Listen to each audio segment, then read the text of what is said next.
I'm delighted to say that today I'm joined by Carrie Quick, who's the Executive Director for Europe at the Singapore Tourism Board. How are you doing today? Fine. Thank you so much, Kieran. So thanks so much for coming on. And there is obviously an important reason that we've wanted to discuss with you today. And it's actually the Singaporean government has announced that the country has been certified as a sustainable destination. Can you explain how this was reached and what it means for Singapore? Yes, actually, we're very, very happy to have received this announcement. And what it is that it helps us to achieve our vision, which is to be the world's most sustainable urban destination. Allows us to demonstrate the green credentials that we have, and to also, show our commitment towards a more longer term strategy. The Global Sustainability Tourism Council certification was something that we applied for. And it took us a while, actually, over a year. And after, a lot of internal discussions to actually make sure that we were in the right position to apply. We're very happy because actually there are four different aspects to which they look at. One is sustainable management.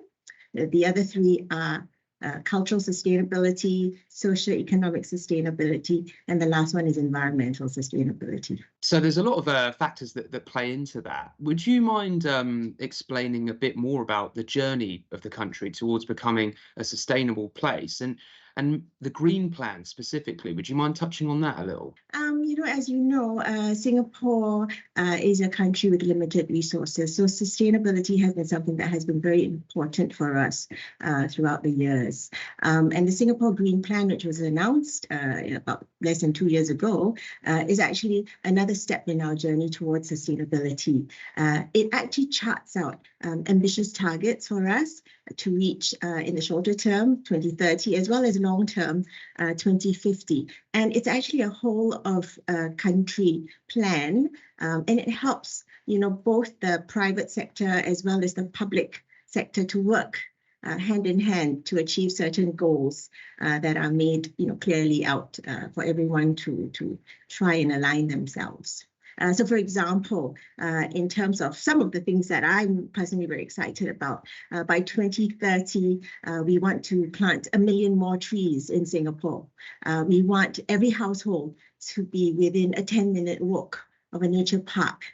These are things that are very, very exciting. They are things that will allow us to take step-by-step, efforts, both at an individual level as well as at a community level. Singapore is a really interesting country in the sense that obviously it's very sort of multinational. It attracts people from all over the world who come and work there. So I think your position in tourism is actually really important in this conversation. And I wanted to ask, how does from a touristic standpoint, what are the examples of sustainable features that have been incorporated, maybe through like hotel designs, or what are the sorts of things that have happened from that standpoint that might make people think, oh, I'd like to visit and see how this country is kind of taking strides in being greener? So I think, the GSTC certification has helped us to also work with our tourism businesses.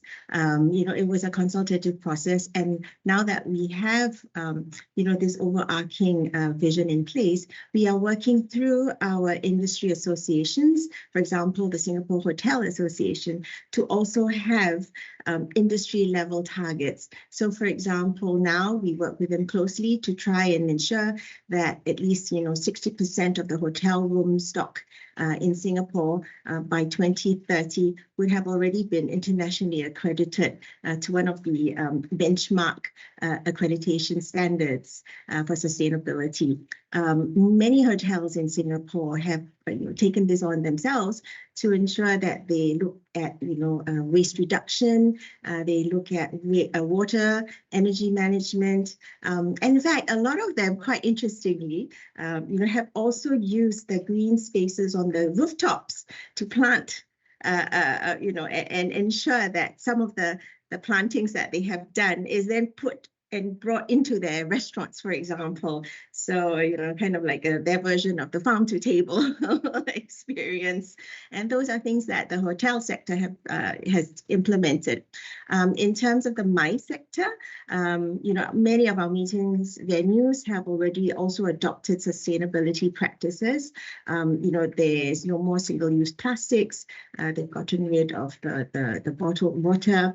They have packages that would also respond to requests for proposals by event planners who would want more sustainable options. So those are just some examples. I think it's great as well from what you've just said that there are actually kind of experiences for people to feel like they're involved in the process. Because a lot of the time with sustainability and also sort of government targets, it can feel kind of not tangible, like, oh, we're going to be, carbon neutral by 2030 or 2050, and then what does that mean? But if you're going to a restaurant and, for example, like you said, you can have the sort of food straight from there into your plate, or seeing like solar power integrated, then yeah, I can see how that would be really kind of incentivizing for tourists as well.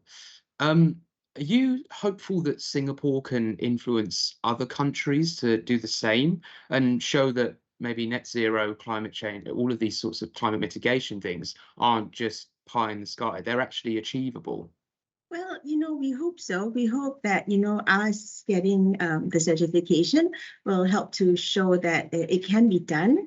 It is not an easy journey. And even for us, this sustainability certification, we need to go through it, every 3 years. And it's about the longer term commitment once you take that first step. I think, we're very happy to share with whoever would like to hear from our experience as well.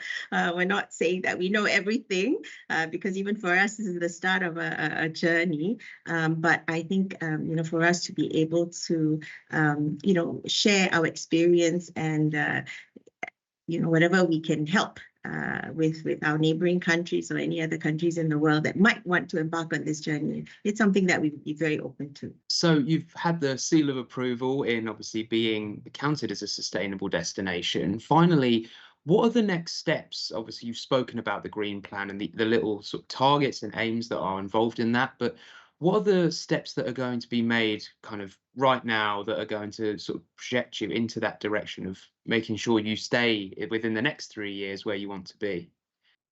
Well, I think, one of the key things is to continue to want to do better, innovate, and do more product development that will help to strengthen our sustainability offerings in Singapore.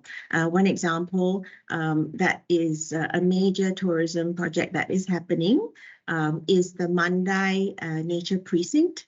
Mandai is an area which currently homes the existing world-renowned Singapore Zoo and the Night Safari. And a new bird park is opening up in a few months' time, as well as other gated attractions and an eco resort as well. These will all be done in a very sustainable manner, one that respects the environment as well as helps to ensure that the ethos of education and conservation are also adhered to. And that is something that we hope that many people will eventually be able to come down to Singapore and experience for themselves.